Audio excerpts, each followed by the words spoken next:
Buonasera e benvenuti all'Atletico 2000. Per la settima giornata del girone di Serie A2 si affrontano The Wall Calcio 8 e Romania. The Wall subito offensivo sulla fascia destra con Copparoni che avanza, parte il rasoterra della rete dell'1-0 per il The Wall Calcio 8, ha segnato Copparoni. Rossoneri in pressione alta sulla Romania che prova a tenere palla in difesa, sbaglia però, e allora arriva Pellegrini, il raddoppio del The Wall in gran pressione, 2-0. Provano a reagire ragazzi in maglia bianca, c'è una palla scodellata sulla destra, il palleggio va di nuovo appoggiata, Rusu! Gol straordinario di Rusu, collo esterno sinistro all'incrocio dei pali, 1-2. Palla che viene scodellata a centrocampo, c'è un lancio con la sponda verso sinistra, parte un tiro cross, respinto male e ancora Pellegrini in tap-in su un errore difensivo degli avversari, 3-1.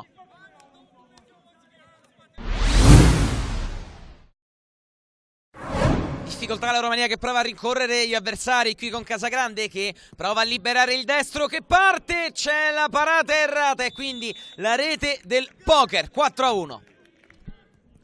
Ancora palla filtrante, c'è l'1-2 di fronte al portiere che si chiude in 2 contro 0. Pellegrini fa 5-1 per il The Wall Calcio 8. Partita chiusa nella ripresa, c'è il rinvio lungo la sponda, attenzione in 2 passaggi, il The Wall va in porta, c'è il pallonetto, splendido, con coordinazione di Casagrande che trova il 6-1 per il The Wall Calcio 8. Calcio di punizione per la Romania, parte il tiro su punizione ed è la rete delle 2-6 in mischia, c'è stata una deviazione sulla punizione del numero 2. Palla tesa in mezzo da calcio di punizione che passa ancora per il 3-6 della Romania che comunque con orgoglio nel finale prova ad attaccare. Ma arriva il triplice fischio del direttore di gara, il The Wall Calcio 8 vince 6-3 contro la Romania nella settima giornata del girone di Serie A2 dell'Atletico 2000.